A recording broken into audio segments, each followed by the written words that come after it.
Hello friends, मैं आपका दोस्त आनंद पवार। आज हम जानेंगे सिबिल स्कोर के बारे में कि सिबिल स्कोर क्या होता है, इसकी उत्पत्ति कहाँ से हुई, कहाँ से इसकी शुरुआत हुई, बैंक का इससे क्या संबंध है, इनकम टैक्स डिपार्टमेंट का इससे क्या संबंध है, आरबीआई से इसका क्या संबंध है, कैसे आपकी लाइफ में अगर ग्रो करना है तो सिबिल आपको सपोर्ट करेगा, या सिबिल को सुधारना है तो कैसे होगा, सिबिल खराब हो रहा है तो किस कारण से हो रहा है।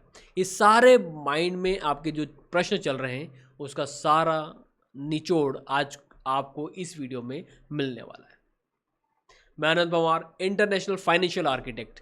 मैं लोगों की फाइनेंशियल प्रॉब्लम को समझता हूँ, उसका सॉल्यूशन देता हूँ और उन्हें सक्सेसफुल बनाने में मदद करता हूँ। तो करते हैं आज के वीडियो की शुरुआत।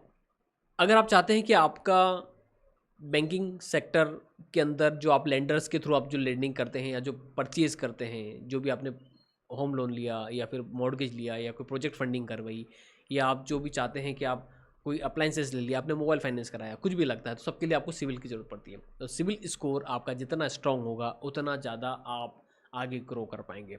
तो हमें उसके लिए स्टेप बाय स्टेप हम समझ पा रहे हैं, देख पा रहे हैं। तो हमारा जो पहला जो कॉन्सेप्ट है वो किसका है कि हमें उसके ऊपर पूरा कंट्रोल करना होगा। जैसा कि आप स्क्रीन पे देख पा रहे हैं, आपको अपने सिबिल के ऊपर पूरा कंट्रोल करना होगा। वो कैसे कर पाएंगे, हम आज के वीडियो में उसको समझने वाले हैं। जैसा कि आप देख पा रहे हैं, जो सिबिल स्कोर है उसको आरबीआई ने नए नियम चेंज कर दिए हैं 2026 के अंदर। जुलाई, यस, 1 जुलाई 2026 से नए नियम्स आ गए हैं सिविल स्कोर के अकॉर्डिंग। उसमें क्या हुआ है कि इन्होंने क्या कर दिया, पहले जो अपडेशन होता था वो होता था 30 डेज़ के अंदर, 30 to 45 डेज़ के अंदर सिविल रिपोर्ट्स जनरेट होती थी। मैं आपको एग्जांपल बताता हूँ। जैसे आपने कोई लैंडिंग लिया, आपने कोई लोन लिया, फाइनेंस कराया, मोबाइल फाइनेंस हो गया, होम लोन, जो भी आप ईएमआई पे करते हैं, तो उसके लिए क्या होता था, आप बैंक के पास गए, वहाँ से अपना लोन की प्रोसेस करा दी। देन आफ्टर क्या होता है, आप हर मंथ की जो 2 तारीख, 5 तारीख या 10 तारीख जो भी आपकी ईएमआई होती थी उस पर आपके पास में ना चाहता था, आपके अमाउंट्स अकाउंट है वहाँ से फंड को निकालता था और वो फंड बैंक के पास पहुँच जाता था। बिफोर जुलाई 2026 क्या होता था कि जो आपकी रिपोर्ट जनरेट होती थी, आपने ईएमआई मान के चलो 2 तारीख को आपको पे करना था, बट किसी कारण से टेक्निकल इश्यूज हो गया या फिर कोई ग्लिच आ गया या फिर आपके अकाउंट में बैलेंस नहीं था, तो उस कंडीशन में ईएमआई जो है वो बाउंस हो गई। तो पहले इससे कोई फर्क नहीं पड़ता था। क्यों? क्योंकि बैंक अपनी रिपोर्ट को मंथ के एंड में या फिर उसके भी बाद में सिविल डिपार्टमेंट को, सिविल जो कंपनी है उसको सबमिट करता था। अब 1 जुलाई 2026 से क्या हो गया है, हर 7 दिन में, यस, ये आपको मैं जो जानकारी दे रहा हूँ ये बिल्कुल अपडेटेड दे रहा हूँ। हर 7 दिन में आपका सिविल बैंक के द्वारा सबमिट किया जाता है सिविल डिपार्टमेंट के पोर्टल पे। हर 7 दिन में आपने अगर कोई ईएमआई बाउंस कर दी तो उसकी रिपोर्ट 7वें दिन सिविल डिपार्टमेंट को पहुंच जाएगी।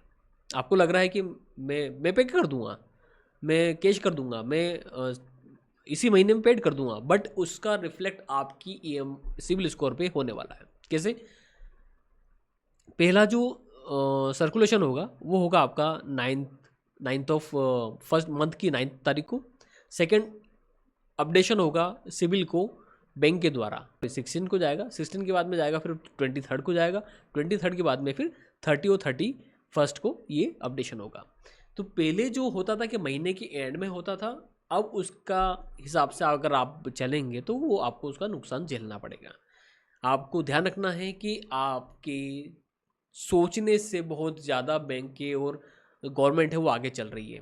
आप सोच रहे हैं कि अब ऐसा नहीं होता, पर ये पूरा नियम आ चुका है और इसी के ऊपर वर्क फ्लो बहुत अच्छे से काम कर रहा है। आपने देखा होगा, आप कोई ईएमआई बाउंस करते हैं तो आपके सिविल स्कोर एकदम से डाउन होने लग जाता है। उसका रीज़न यहाँ पर है। तो इस चीज़ का आपको ध्यान रखना है। सेकेंड, हम बात करते हैं आपके लिए इससे क्या बेनिफिशियल है और क्या नुकसान है। यस, आप सोचते होंगे कि मुझे ईएमआई में टाइम से दे दूंगा, महीने के एंड में दे दूंगा, 15 दिन बाद दे दूंगा, तो इससे मुझे क्या फ़र्क पड़ेगा। अब जो ये 7 डेज का सर्कुलेशन आया है, इससे सबसे बड़ा नुकसान किसको हो रहा है और सबसे ज़्यादा फ़ायदा किसको हो रहा है, वो आज हम यहाँ पे समझने वाले हैं।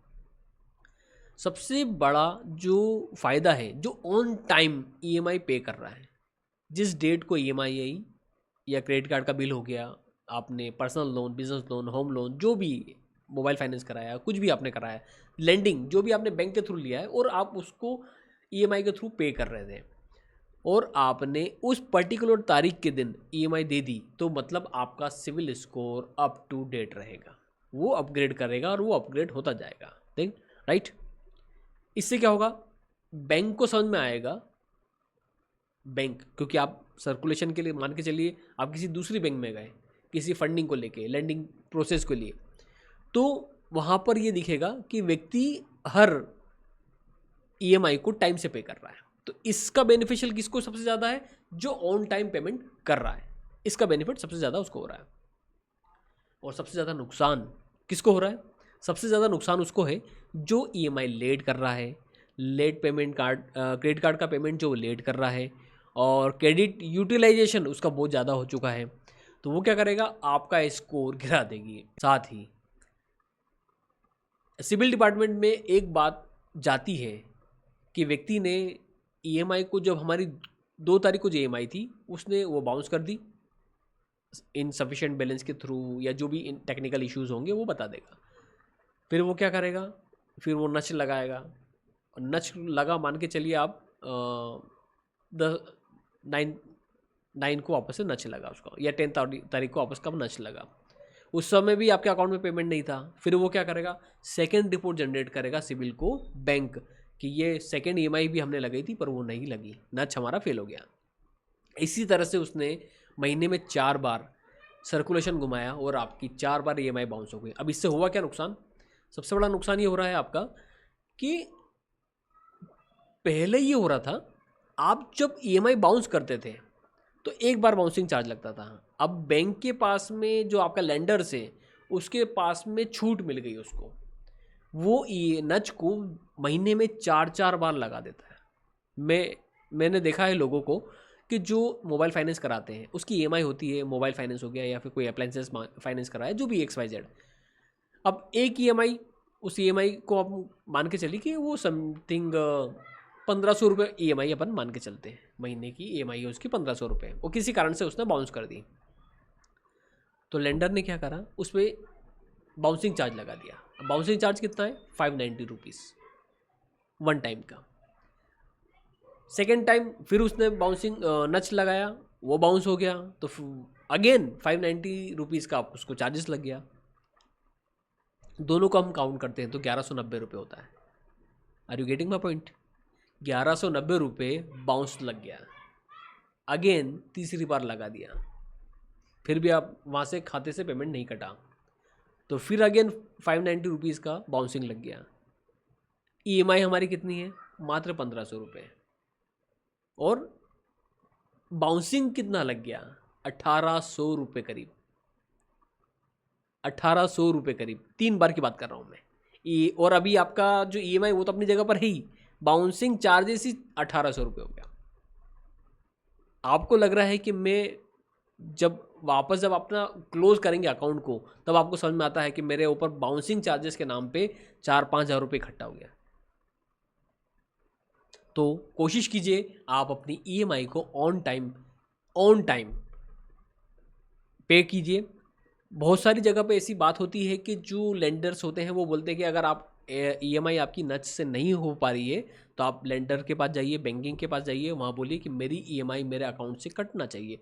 ये आपका राइट्स है, आपका राइट्स है कि आपकी ईएमआई आपके अकाउंट से कटे। अगर कोई ऐसी प्रॉब्लम्स आती है और नहीं करता है तो आप उसको बोल सकते हैं कि मैं आपकी शिकायत आरबीआई में कर सकता हूँ, अगर आप मेरे नच को एक्टिवेट नहीं करते हैं तो। बहुत सारी प्रोसेस है आजकल, नच भी आजकल मैनुअल भी साइन अप हो सकता है। आजकल तो एटीएम कार्ड से नच साइन अप हो जाता है। एटीएम कार्ड की वो डिटेल लेगा, उसमें करेगा, ओटीपी आएगा, बैंक के पास पहुंचेगा और नच आपका एक्टिवेट हो गया। और वो सबसे ज़्यादा एफिशिएंट है। आपकी ईएमआई बाउंस ना हो तो सबसे बेस्ट है कि आप एटीएम कार्ड को वहाँ पे मर्ज करा दीजिए, वो सीधा ईएमआई आपके अकाउंट से उठा लेगा, आपका बाउंसिंग चार्जेस लगने के चांसेस आपके ख़त्म हो जाएंगे। राइट। आगे बढ़ते हैं हम। अब आगे बढ़ रहे हैं तो सबसे यहाँ पे हम बात कर रहे हैं कि सिविल स्कोर बनता कैसे। आपको पता है कि सिविल स्कोर में सिविल स्कोर के अंदर आपको पता है कि 300 से 900 पॉइंट्स का सर्कुलेशन चलता है। अब ये बनता कैसे? तो बनने का सबसे बड़ा जो रीज़न होता है वो होता है आपका कि आपका जो पेमेंट हिस्ट्री है वो डिसाइड करती है, उसका रोल होता है 35% का। यस, आपकी ईएमआई जो आप पे कर रहे हैं उस अकेली ईएमआई पे करने के सर्कुलेशन का जो रोल है आपके स्कोर को बढ़ाने में वो होता है 35% का। 35% का बहुत बड़ा रोल होता है। मान के चलिए कि अगर हम इसको 4-5 पार्ट बाद में अगर कर रहे हैं तो फर्स्ट सबसे नंबर पे आता है 35% का, जो आप अगर ऑन टाइम पेमेंट करते हैं। सेकंड हम बात करते हैं क्रेडिट यूटिलाइजेशन का। आप कितना लोन ले रहे हैं, कितने आप लोन आपने लैंडिंग उठा रखी है, किस किस सेक्टर से उठा रखा है। लोगों को पता ही नहीं है। वो उठेगा आदमी और पैसे की ज़रूरत है तो जो चाइनीज़ ऐप है उनसे पेमेंट उठा लिया। आपको पता है कि वो कितना ROI लगाते हैं आपको, आपका रेट लगता है उसमें, आपको कम से कम 36% से 40% का ब्याज लगाते हैं। यस, 3% मंथली चार्जेस लगाते हैं वो।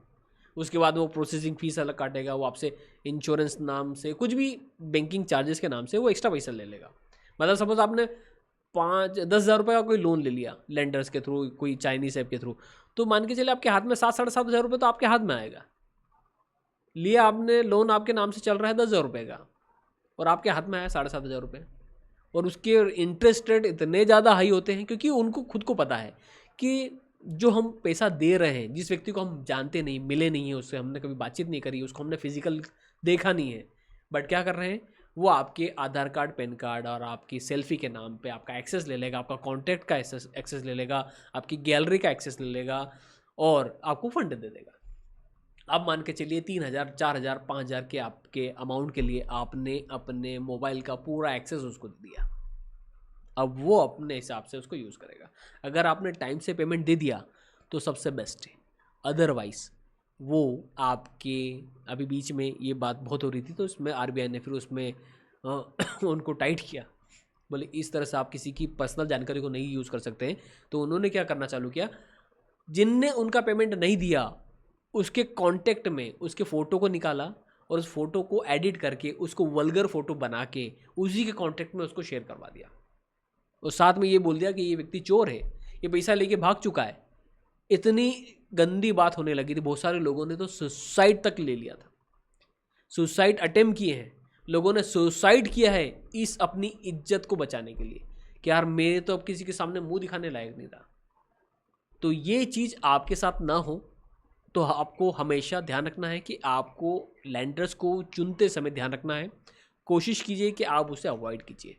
अगर आप चाहते हैं कि आपकी ज़िंदगी में वो कभी जहर न घुले तो आपको उसको अवॉइड करना पड़ेगा, क्योंकि अगर पैसा लिया है तो आपको देना पड़ेगा और देना है तो फिर आपको उसको टाइम से दे दीजिए, सबसे बढ़िया है, वो आपको कुछ नहीं करेगा, राइट।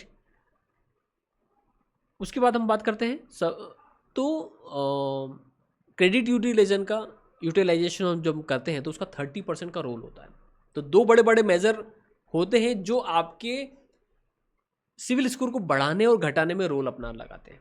थर्ड हम बात करते हैं हिस्ट्री लेंथ की बात करते हैं, कितना लंबा लोन चला, इसका रोल होता है 15% का।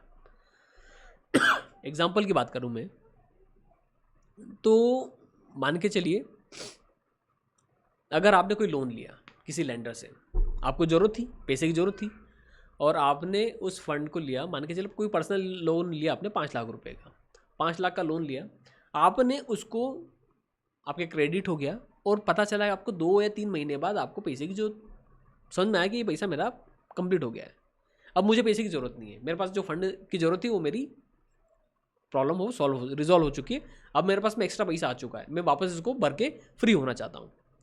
उस कंडीशन में आप बैंक के पास गए, बैंक को बोला ये पैसा मैं आपको देना चाहता हूँ, तो बैंक आपको पहले मना करेगा। क्यों? क्योंकि बैंक को तो कोई इंटरेस्ट मिला नहीं है, तो उस कंडीशन में वो आपको मैनिपुलेट करेगा कि आप इस लोन को अभी नहीं भर सकते। पहली बात तो ये बोलेगा, आपने इंसिस्ट करा कि नहीं मैं तो भरना चाहता हूँ, तो आपको टाइम दे देगा कि आप इतने टाइम बाद आप भर सकते हैं।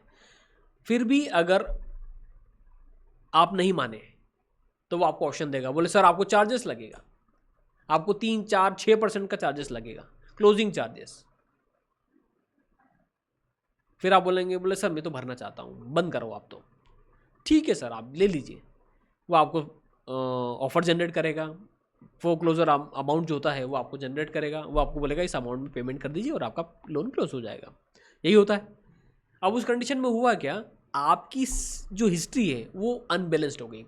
उस कंडीशन में बैंक में ये मैसेज गया कि व्यक्ति को अपनी ज़रूरत के हिसाब से जो पैसा लेना था उसने लिया, यूज़ किया और हमें वापस लौटा दिया। तो वो जो हिस्ट्री है वो आपके स्कोर को गिरा सकती है। ये चांसेस है उसके कि वो आपके स्कोर को माइनस में काउंट कर सकती है। भले आपने पेमेंट दिया है, एक्स्ट्रा दे के आगे बढ़ के दिया है, फिर भी ये चांसेस है कि आपके स्कोर को गिराने में उसका रोल हो सकता है। तो ये चीज़ का आपको ध्यान रखना है। फोर्थ वन की हम बात करते हैं, क्रेडिट मिक्स की बात करते हैं। इसका क्या मतलब हुआ कि आपने सिक्योर्ड अनसिक्योर्ड लोन कितने ले रखे हैं। आपने सिक्योर्ड कितने ले रखे हैं। सिक्योर्ड में कौन सा लोन आएगा, जो आप प्रॉपर्टी के बिहाफ पे लेते हैं कि आपके पास कोई प्रॉपर्टी है, या फिर आपके पास मान के चलो गोल्ड लोन आपने लिया, या आपने गोल्ड लोन के अलावा आप मान के प्रॉपर्टी हो गया, प्लाट हो गया, कोई बिल्डिंग में आपका अपार्टमेंट है, जो भी आपके एसेट है उस एसेट को आपने रखा और उसके ऊपर जो लोन लिया वो होता है आपका सिक्योर्ड लोन। अनसिक्योर्ड लोन कौन सा हुआ, जो आप पर्सनल लोन, बिजनेस लोन लेते हैं, जिसके लिए आपको कोई सिक्योरिटी नहीं रखनी पड़ती है।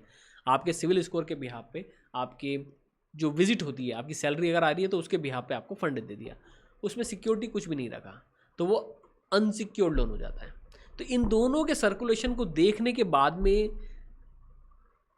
ये डिसाइड किया जाता है कि आपका स्कोर क्या निकल के आता है। तो इसका भी रोल होता है कि आप किस टाइप के फंड को बहुत ज़्यादा यूज़ कर रहे हैं, तो उसका रोल होता है यहाँ पे 10% का।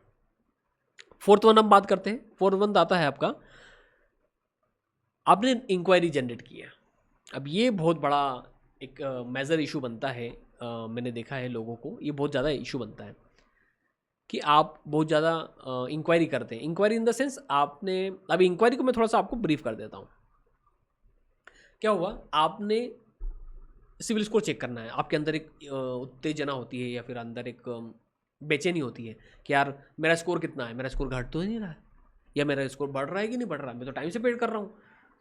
तो इसको चेक करने के दो तरीके हैं। पहला तरीका क्या है, आप गूगल पे, फ़ोन पे या पैसाबाजार.com जो फ्री लैंडिंग प्लेटफॉर्म है वहाँ पे आप गए, आपने वहाँ पे अपना स्कोर चेक किया जो फ्री ऑफ कॉस्ट हो गया। इसको क्या बोलते हैं, इसको बोलते हैं सॉफ्ट इंक्वायरी, जो आप खुद चेक कर रहे हैं केवल। तो इससे आपके सिविल स्कोर पे कोई डिफरेंस नहीं आएगा, बिल्कुल भी 1 रुपये का फर्क नहीं पड़ता है। बट कभी कभी अगर आप बहुत ज़्यादा चेक करते हैं, बहुत ज़्यादा चेक करते हैं, तो उस कंडीशन में सिविल उसको एक हार्ड इंक्वायरी में काउंट कर लेता है। जैसे हम बैलेंस चेक करते हैं, बार बार चेक करना होता है, तो बैंक क्या बोलेगी, भैया आप पर्टिकुलर टाइम तक चेक करो, हम आपसे कुछ नहीं बोलेंगे। जैसे आप एटीएम यूज़ करते हैं तो आपको 5 ट्रांजेक्शन फ्री कर दिए। नहीं तो पहले क्या होता था, आदमी जाता अकाउंट में क्रेडिट एटीएम लगाता और बार बार चेक करता था, हर दूसरे दिन 5वें दिन वो जाके चेक करता था। तो ऑब्वियसली जब वो चेक करता था वो किसी एसेट को यूज़ कर रहा है, उसकी इलेक्ट्रिसिटी, उसके सर्वर को यूज़ कर रहा है। तो जब बार बार यूज़ होता तो उस पर लोड आता था, तो उसके लिए उन्होंने क्या करा, वेरिएशन लगा दिया। आप 5 ट्रांजेक्शन से ज़्यादा आप नहीं कर सकते हैं, बैलेंस इंक्वायरी भी आप ज़्यादा बार चेक नहीं कर सकते, उसके लिए वेरिएशन लगा दिया। अब लोग उसको नहीं कर पाते। उसी तरह से जब आप बार बार चेक करते हैं कि अब मेरा स्कोर क्या हो रहा है, मेरा स्कोर क्या हो रहा है, तो वो जब बार बार आप चेक करेंगे तो वो जो सिविल है वो उसको हार्ड इंक्वायरी में ले लेता है। तो उस कंडीशन में चांसेस है कि आपके 3 से 5 पॉइंट गिरना को वो माइनस में देखा जा सकता है। आपने देखा होगा कि जो व्यक्ति बिल्कुल रेगुलर टाइम पे ईएमआई भर रहा है तो भी उसकी स्कोर गिर रहा है, माइनस में आ रहा है, या वो माइनस में शो कर रहा है। उसका रीज़न क्या है? उसका रीज़न है कि वो बार बार चेक कर रहा है। दूसरा तरीका क्या हुआ, मैं किसी लेंडर के पास गया, मैं मोबाइल फाइनेंस कराने गया, तो मैं ऑब्वियसली वहाँ पे अपने डॉक्यूमेंट्स दूंगा, आधार कार्ड, पैन कार्ड दूंगा, बैंक स्टेटमेंट दूंगा, अपने मोबाइल पे एक्सेस लूँगा, OTP लूँगा और उसको दूंगा।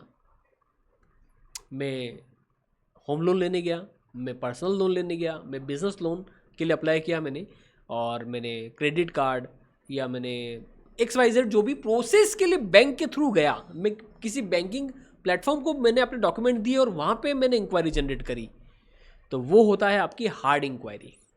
और जितनी ज़्यादा हार्ड इंक्वायरी होगी उतना ज़्यादा आपका स्कोर गिरेगा। Are you getting my point?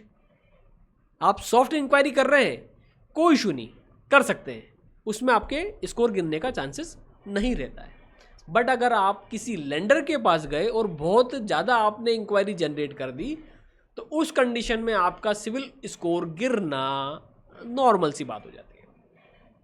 भले आपने उससे फंड नहीं लिया हो, या भले ही आपने सिर्फ चेक करने के लिए आवेदन दिया था कि मैं चेक करना चाहता हूं कि मुझे लोन मिल सकता है नहीं मिल सकता, बट वो बैंक की नज़र में और सिविल की नज़र में इंक्वायरी हो गई कि आप चाहते थे इसलिए आप हमारे पास आए, उस कंडीशन में आपका स्कोर गिरना वाजिब है और वो गिरेगा। तो इस चीज़ का आपको ध्यान रखना है ताकि आप फ्यूचर में हमेशा अवेयर रहें। नेक्स्ट हम आगे बढ़ते हैं, आगे बढ़ेंगे। यूटिलाइजेशन गेज, ये बहुत इंपॉर्टेंट है, तो इसको थोड़ा आप ध्यान से देखिएगा। इसका हमें यूज़ करना है कि आपको अपने यूटिलाइजेशन को 30% के अकॉर्डिंग आपको रखना है। जैसे मान के चलिए, मैं एग्जांपल देता हूँ आपको, जब भी आप क्रेडिट कार्ड यूज़ करते हैं तो क्रेडिट कार्ड की लिमिट आपको दी 1 लाख रुपए की, पर उसका आपको यूज़ करने का सही तरीका क्या होता है कि आपको उसे 25 से 30% ही यूज़ करना है, 25 to 30%, मतलब आप 30,000 रुपये तक यूज़ कर सकते हैं। तो वो बैंक की नज़र में बिल्कुल क्लियर है, बोले यार ये आदमी बिल्कुल बढ़िया है, ये बढ़िया बंदा है। बट अगर आपने ओवर चले गए, 30 से ऊपर चले गए, मान के चले 50, 60 लाख, 70 लाख तक, 1000 तक चले गए, तो उस कंडीशन में आप मीडियम रेंज में आ जाएंगे, मीडियम रेंज में। बट अगर आप 70, 75 से ऊपर चले गए, 80,000, 90,000 या पूरा आपने यूटिलाइज कर लिया, उस कंडीशन में बैंक आपको रिस्क जोन में डाल देगी कि ये कस्टमर ट्रस्टवर्दी नहीं रहा, इस व्यक्ति के पास में फंड की प्रॉब्लम है, या इस व्यक्ति को फंड मैनेज करना नहीं आता है, या ये व्यक्ति इन फ्यूचर EMI बाउंस कर सकता है, या ये व्यक्ति इन फ्यूचर EMI हमें नहीं देगा, हमें फंड नहीं देगा। ये किस कंडीशन में होता है? ये जब 75 के ऊपर चले जाता है। तो आपको क्या ध्यान रखना है, हमेशा इस चीज़ का ध्यान रखना है कि आपकी जो यूटिलाइजेशन है उसको 30% के अंदर रखना है। वो क्रेडिट कार्ड हो या जो भी आप लेंडिंग ले रहे हैं, मान के चलिए आप 1 लाख रुपये महीना कमाते हैं, तो आपकी जो EMI है वो होना चाहिए 30,000 से 40,000 रुपये के बीच में। ये सबसे बेस्ट तरीका है। तो आप सेफ रहेंगे, परिवार के लिए भी सेफ रहेगा, और बैंक के लिए तो सेफ है ही, क्योंकि उसको पता है कि भैया व्यक्ति लाख रुपए कमा रहा है, लाख में से वो मुझे तो सिर्फ 40,000 रुपये दे रहा है, तो बैंक को टेंशन नहीं है, उसकी EMI कभी बाउंस नहीं होगी। वो अपने EMI कार की भी दे देगा, होम लोन की भी चल रही है वो भी दे देगा, बच्चों की फीस भी दे देगा, वो घर को मैनेज भी कर लेगा, आसपास के कुछ खर्चे होते हैं वो भी मैनेज कर लेगा, सब कुछ कर लेगा। बट कभी भी अगर उसके ऊपर चले जाएगा, जब वो मीडियम रेंज में आएगा, फिर वो गाड़ी आपकी डगमगाएगी। बोलते हैं ना, जब आप कोई 4 व्हीलर कार चलाते हैं तो उसकी लिमिटेशन डाली जाती है कि सर आप अपनी गाड़ी को इस लिमिट तक चलाइए, तो आपकी गाड़ी स्मूथली चलेगी थोड़ा सा। पर आपने जब बोला कि मेरी गाड़ी आप 60 तक चला रहे हैं, एग्जाम्पल बात करते हैं कि आपकी गाड़ी 60 की स्पीड पे चल रही है, तो एकदम फ्यूल एफिशिएंट की तरह चल रही है, बिल्कुल उसका फ्यूल भी अच्छा बढ़िया चल रहा है, एवरेज भी बढ़िया दे रहा है। बट जहाँ आपने उसको 60 को उठा के 100 या 100 पे या 80, 90 पे आपने चला रहे हैं, तो फिर क्या होगा, वो फ्यूल एफिशिएंसी ख़त्म हो जाएगी। आपको लगेगा गाड़ी तो मेरी बहुत अच्छी चल रही है, मुझे डेस्टिनेशन पे जल्दी पहुंचा रही है, बट आपकी फ्यूल एफिशिएंसी को वो कमज़ोर कर रही है। ऑब्वियसली वो कंज्यूम करेगी आपकी पावर को ज़्यादा यूज़ करने के लिए। बट जब गाड़ी 120 के ऊपर चली जाती है, तो गाड़ी भी धूजने लग जाती है। अब गाड़ी जब धूजेगी तो क्या होगा, आपको घबराहट होगी। तो ऐसे बैंक को भी घबराहट होती है। बैंक कौन है, आपकी गाड़ी है, वो बैंक है, और लेंडर आप कौन है, आप उसके कंज्यूमर है। जब आप लिमिट से ऊपर भाग जाएंगे तो आपके जिस प्लेटफॉर्म पे आप यूज़ कर रहे हैं तो वो उसको डगमग हो जाएगा, उसको लगेगा, बोले अब घबराहट होगी कि अब मेरा साथ कुछ भी हो सकता है, ये पैसा मेरा डूब सकता है, ये मुझे आदमी चोट पहुंचाएगा या फिर मुझे नुकसान पहुंचाएगा। और जब उसको नुकसान पहुंचेगा तो वो आपको ऑब्वियसली नुकसान रिफ्लेक्ट करेगा। तो इस चीज़ का ध्यान रखना है आपको, हमेशा अपनी यूटिलाइजेशन को लिमिट में रखना है। आप लिमिट में रखेंगे, उससे क्या होगा, आप जिम्मेदार और आरामदायक तरीके से यूज़ कर पाएंगे। बिल्कुल जिम्मेदारी से और आरामदायक तरीके से यूज़ कर पाएंगे, आपकी लाइफ आगे बढ़ती जाएगी। ये नहीं सोचे कि कल किसने देखा, कल क्या होगा, इन बातों में ना रहें। जितने भी ये जो ज्ञानवर्धक बातें हैं ना, एज अ फाइनेंस की भाषा में अब एज अ प्रैक्टिकल, इनका कोई महत्व नहीं दे जाता है। आपकी एक भी अगर EMI बाउंस हुई, बैंक आपसे चार्ज लेगा, आपकी गलती हो या ना हो। आप सोचते हैं, बहुत सारे ऐसे मैंने लोगों को देखा है, सर मेरी 2 तारीख को EMI है मेरी, और मैं 2 तारीख को मैंने खाते में पैसा डाल दिया था, फिर मेरे खाते से पैसा नहीं कटा। मैंने तो 2 तारीख को पैसे रख दिए थे, इसमें तो बैंक की गलती है। नहीं भैया, गलती आपकी है। EMI आपको 2 तारीख को पे करनी थी, बट नच आपका लगा रात को 12 बजे बाद ही लग गया, क्योंकि 12 बजे बाद तो दिन चेंज हो जाता है। आपको लगता है कि मैं सुबह उठा 8 बजे तो दिन मेरा 8 बजे स्टार्ट हुआ। नहीं, बैंक का जो टाइम होता है ना, वो रात को 12 बजे से चेंज हो जाता है। आप रात की 8 बजे उठो कि सुबह 5 बजे उठो, उसको बैंक से कोई संबंध नहीं होता है, राइट। अब आप गए सुबह, अरे आज 2 तारीख है, मुझे EMI डालनी थी, मैं गया और मेरे दोस्त को बोला, मेरे यार मेरे खाते में पैसे डाल दे, या फिर मेरे पास जो कैश था मैंने जाके उसको बैंक में डाला। उसके पहले पता चला 3 बजे रात को नच चालू हो गया, आपके यहाँ पे से बैंक में से सर्वर उठा और वहाँ पे सर्कुलेशन में डाल दिया insufficient balance, EMI bounce due to insufficient balance. आपको पता ही नहीं चला कि मैंने गलती कहाँ करी। ये वीडियो मैंने इसलिए बनाया ताकि आपको पता चले कि मैं गलती कहाँ कर रहा हूँ और कैसे उससे सुधार कर सकूँ। तो हमें इन चीज़ों का ध्यान रखना है। आज की वीडियो में हमने क्या जाना कि किस तरह से सिविल स्कोर काम करता है, और आज हम ये समझ चुके हैं कि हमें किस स्पीड से काम करना है या किस तरह से हमें उसका यूज़ करना है, कितना % हमें यूज़ करना है। ये चीज़ें हमने जानी है। कल की वीडियो में हम जानेंगे कि सिविल स्कोर के कितने प्लेटफॉर्म्स हैं, किस तरीके से बैंक उसको ऑब्जर्व करता है, इनकम टैक्स डिपार्टमेंट का इनसे क्या संबंध है, क्योंकि वीडियो बहुत लंबा हो गया और एक ही वीडियो में सारी बातें कवर करना पॉसिबल नहीं है। तो आज का वीडियो हम यहाँ पे स्टॉप करते हैं, मिलेंगे नेक्स्ट वीडियो में। नेक्स्ट वीडियो में आपको बहुत सारी इंपॉर्टेंट बातें मिलने वाली है, तो ध्यान रखिएगा, वीडियो को लाइक कीजिएगा, चैनल को सब्सक्राइब कर दीजिएगा ताकि आपका नेक्स्ट वीडियो का नोटिफिकेशन आपको मिल जाए। मिलते हैं नेक्स्ट वीडियो में, तब तक के लिए टेक केयर।